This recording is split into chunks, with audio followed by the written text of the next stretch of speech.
Asante sana Wakristo watukufu. Tuko hapa kwa siku hii kwa sababu tumempoteza mmoja wetu ambaye ninyi mnafahamu vizuri maisha yake. Naambiwa na mwandishi na sekretari wa parokia ya kwamba marehemu alikuwa mmoja wetu, ingawaje kwa sababu ya udhaifu fulani au kushiriki vile inavyotakiwa na wenzake katika jumuiya na katika kanisa. Lakini tunachojua ni kwamba alibatizwa, alimpokea Yesu Kristo katika maisha yake. Na kwa hivyo kwa sababu ya hali yake ilimvunja moyo. Na lawama sio kwake, lawama ni kwa jumuiya. Ninyi watu wa jumuiya, tupende watu wote, mtu kuwa dhaifu katika imani yake. Lakini sisi ambao tuko pale, tupende pale, lete matumaini, tutie moyo kwa kila mmoja wetu. Sababu tusipofanya hivyo basi Ukristo wetu hautakuwa kamilifu. Hatuwezi tu kuwa Wakristo kwa rafiki zetu ama kwa wale ambao wana uwezo. Sisi Kristo alikuja kwa watu wote. Na vile tumetambua yeye ni mmoja wetu, ndio sababu mimi nikakuja. Hata licha ya kukosa kupata historia na rekodi zake, nilisema nitaenda ili nitoe ushuhuda wangu kwamba huyu ni wetu, na pia anastahili kupendwa, anastahili kupewa heshima kama mtu yote yule mwingine. Hayo mengine tunamwachia Mungu, si ni kweli? Hii tunamwachia Mungu mwenyewe aweze kutoa hukumu yake. Ile tu ambayo nisikusikia ni kwamba alikataa kanisa ama alienda kwa mambo ya uchawi na ushirikina, uganga, ama alifanya maana tukusikia hiyo, si ndio? Yes, kwa hivyo tunaamini ya kwamba yeye aliamini kwa Mungu wake, alibaki kwenye kanisa lake. Na nimemwambia Emane hapa kwamba mmoja wetu akiwa amedhoofika kiafya hata kiimani, fikia sisi.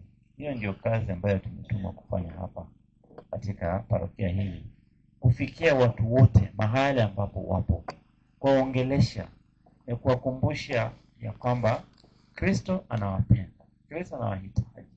Wakati mwingine hali ya maisha inaweza kuwa ngumu mpaka unakufa moyo, lakini hapo ndio tunahitaji Kristo zaidi. So kwa hivyo tukiwa hapa, hatutakuwa tunaenda tu kwa boma ya mheshimiwa kwa sababu ni mheshimiwa. Hapana. Tunaenda kwa boma hata ya wale ambao hawana usemi katika jamii, wale ambao hawana chochote, wachochole. Sababu tukiangalia makao, nyumba yake ndio hiyo. Nyumba ni nzuri sana. So kwa hivyo sisi wa Kristo tuwe kila wakati watu wa kupeana ushuhuda. Okay? Unakuwa na watu wetu katika hali yote, hali ya njaa, hali ya ugonjwa, hali ya uzima, afya njema. Tuwe na watu wetu, tusimame imara na watu wetu, tutiane moyo, tutafutane. Msijue habari za waliolala mauti, msije mkahuzunika kama na wengine wasio na matumaini.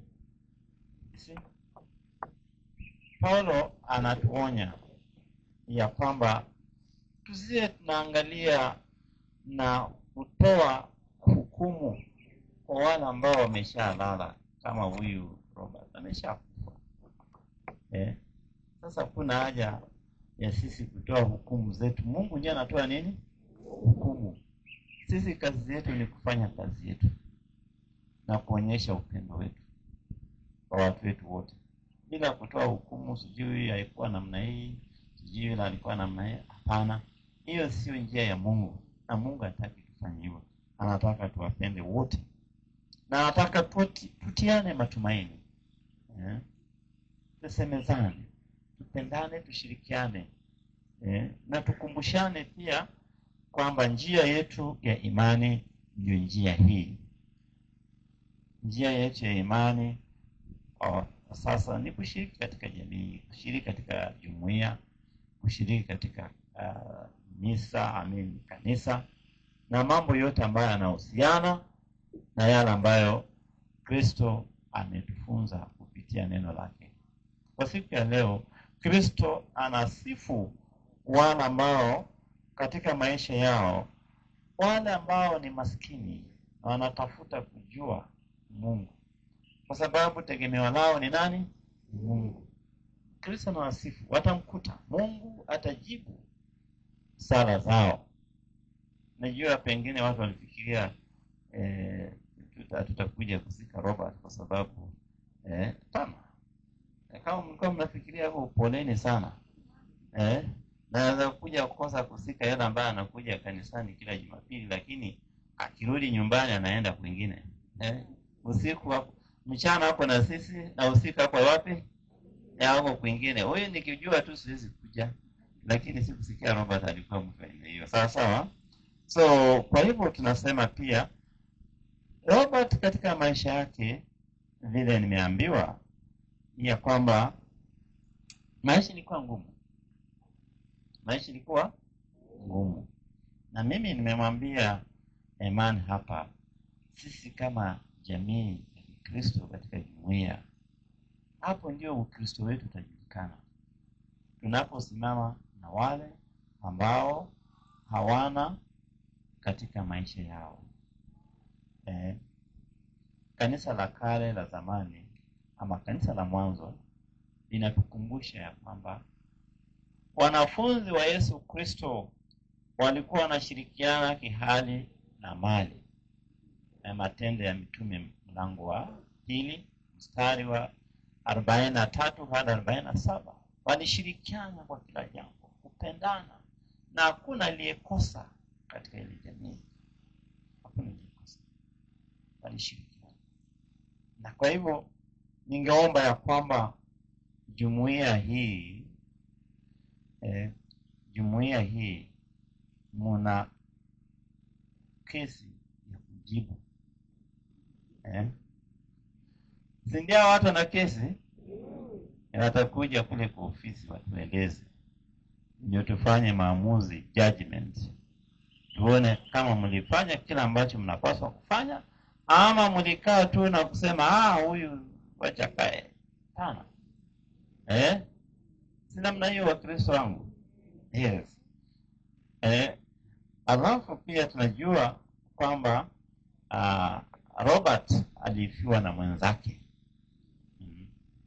So kwa hivyo maisha yake ikaendelea kudhoofika, na nafikiria mawazo yakikusonga sana inafika kiwango ambapo unapoteza matumaini.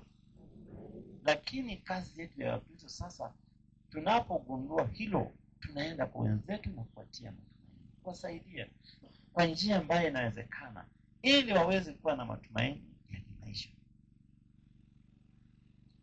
Nasikia mheshimiwa ameongea hapa, na nimemwambia mheshimiwa, njia zetu ni mbaya, wewe unajua. Napoomba kura zetu, kumbuka barabara, kumbuka shule zetu, kumbuka tunataka maji, tunataka usalama.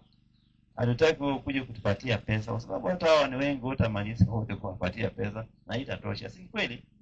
Lakini ukitengeneza barabara